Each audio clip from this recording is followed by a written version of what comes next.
Pero tenemos una llamada. Buenas noches. Hola, buenas noches. Buenas noches.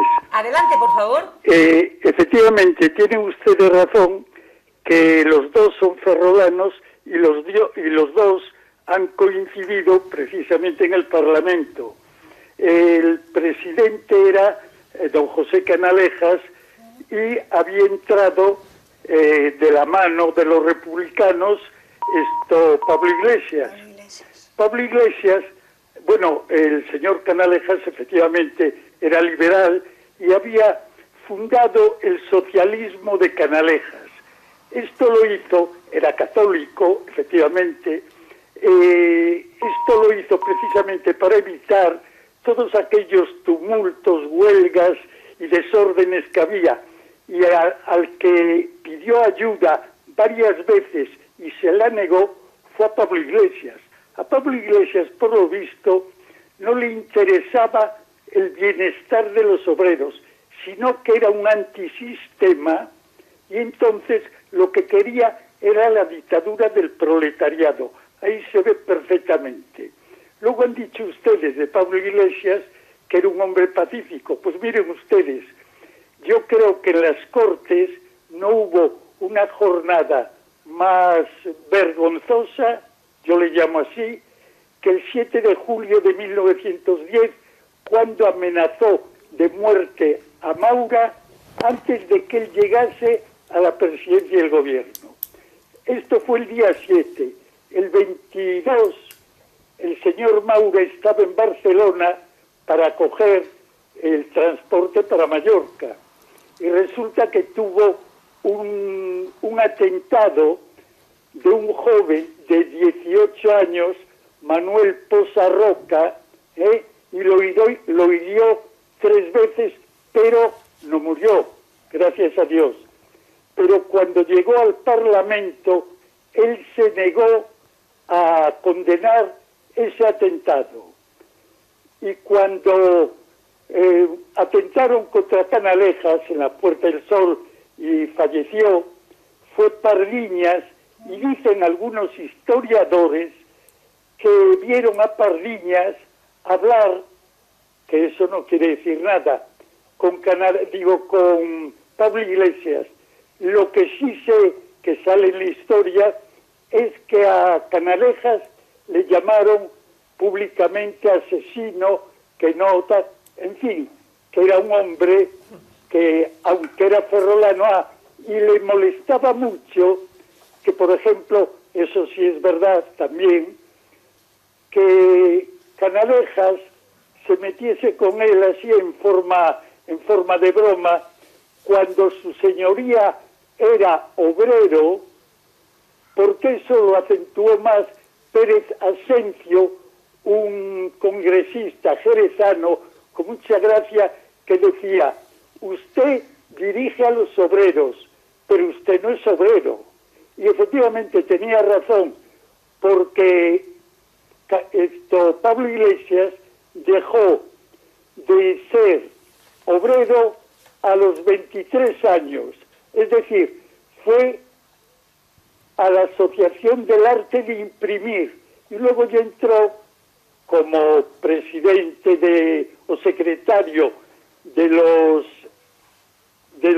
socialistas, luego entró en las Cortes, y era de 23 años hasta los 60 que tuvo en las Cortes, lo cual quiere decir que efectivamente él no trabajaba, pero vivía a costa de los obreros. Bueno, pues, no les doy más la lata y muchas gracias. Muchísimas gracias por su colaboración. Bueno, esos que entran a los 23 y se van a los 60 también nos recuerda hoy, ¿verdad?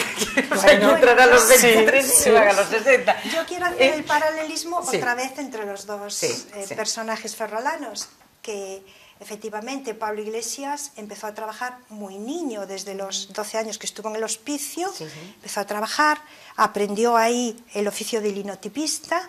Después se escapó del hospicio cuando tenía 13 años y trabajó en las imprentas para ayudar a su madre, y su hermano murió allí en el hospicio.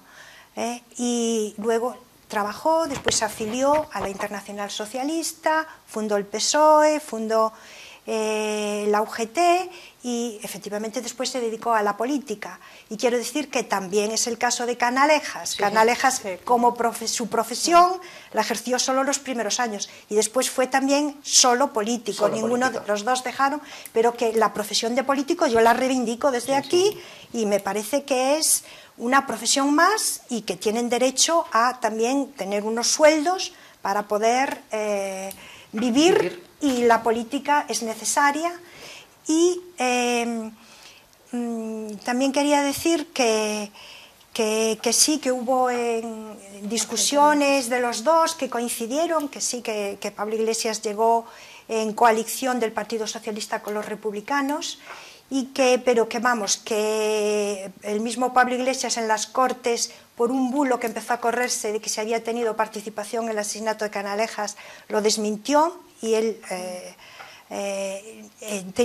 los socialistas tuvieron un enfrentamiento muy fuerte con los anarquistas. De hecho, la ruptura tanto de la Primera Internacional como de la Segunda es por las desavenencias enormes entre ellos, y en la Guerra Civil se vuelven a ver las grandes desavenencias que hay entre los anarquistas y los socialistas. Y los dejamos llorando, Eva. Los dejamos llorando. Los dejamos al pueblo ferrolano, los 16 llorando en San Julián, con aquel catafalco, 16.000, decías tú, y con aquel... Imaginaros entrar en San Julián y ver todo negro. Una puesta en escena formidable. Formidable, sí. Formidable. Luego, con los pocos medios que debía de haber en aquellos momentos, pues fue lo mejor que pudieron hacer, porque todo negro y el gran crucifijo en el medio, es redundante.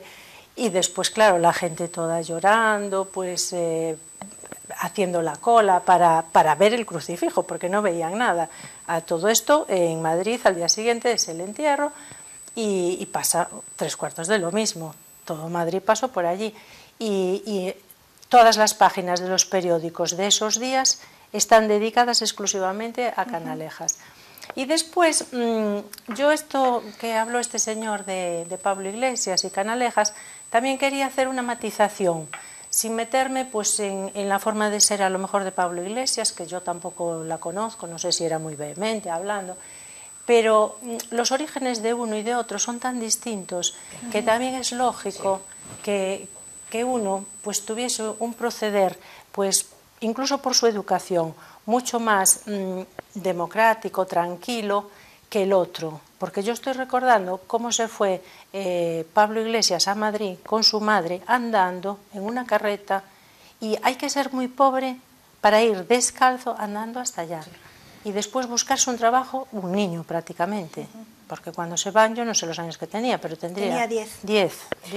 Yo desde luego aquí en el Toro hay 2 programas que tengo pendientes y que quiero hacer. Uno, hoy empezamos con Canalejas y creo que a la gente le ha interesado muchísimo. Uno es Canalejas, lo hemos hecho esta noche. Otro va a ser Pablo Iglesias, que yo creo que tenemos que dedicarle un programa. Y otro va a ser Francisco Franco. Creo que son personajes absolutamente son una únicos tríada en la historia de España. Que es impresionante que mucho. Ferrol, una ciudad tan pequeñita, haya dado a unos personajes que han tenido tal relevancia y tanta influencia en nuestra historia, como Canalejas, como Franco y como Pablo Iglesias. Entonces, a mí me encantaría hacerlos los 2 que me quedan con vosotros. 3 ferrolanos. Me encantaría hacer el de Pablo Iglesias y me encanta con vosotros, y me encantaría hacer el de Franco con vosotros. ¿Cogéis el guante? Desde luego son personajes que... me dedico más a textos literarios, pero Esperanza sí que se atreve. Esperanza, ¿coges el guante? Por supuesto, todos los... Es muy interesante. Son 3 ferrolanos que llegaron a un reconocimiento... Oye, y que han imprimido la historia de España, ¿eh? Sí, forman parte de la historia. Mira, a mí me parece muy interesante hablar un poquito más de Pablo Iglesias en el programa que vas a hacer, porque yo creo que es un gran desconocido Pablo Iglesias, porque tiene, claro, sus luces y sus sombras, no vamos a decir que todo lo hizo bien, pero por lo que decía antes, por el origen, por la falta de medios totales que tuvo, no le quedaba más remedio que estar con el proletariado. Hay que enmarcarlo en las condiciones económicas y de vida y en las que vivían las clases trabajadoras en aquella época. Y luego que fue un personaje... Y luego en la corrupción que decimos que había en el sistema. Y luego yo creo que fue un personaje de una gran talla porque hablaba maravillosamente, es un personaje que se ha hecho a sí mismo, pero que se ha formado perfecto, y un líder nato. Y tiene sus cosas buenas también. Por eso digo... También la ciudad de Ferrol se volcó de la misma manera. Yo leí la prensa, tanto en la muerte de Canalejas como tú, Eva, y como la muerte de Pablo Iglesias, y toda la ciudad de Ferrol, en los dos casos lloró la pérdida de esos dos ferrolanos de una manera importante. Claro, la parte trabajadora de Ferrol, claro, estaba con Pablo Iglesias. Y entonces aquí había muchísima gente en los astilleros trabajando, había mucho agricultor, que también estaban bastante, a lo mejor. Unos cuantos estaban concienciados, no vamos a decir que todos los agricultores de Ferrol, pero ni todos los obreros tampoco, pero había esas inquietudes. Yo lo veo, pues eso, cuando van al teatro. Aquí en Ferrol, a mí me parecía mentira cuando estaba leyendo y encontrando estos datos. Aquí se representaron obras que eran de denuncia social sobre, yo qué sé, hijas que no tenían por qué hacerle caso a su padre porque lo hacía mal, el padre mandaba mal.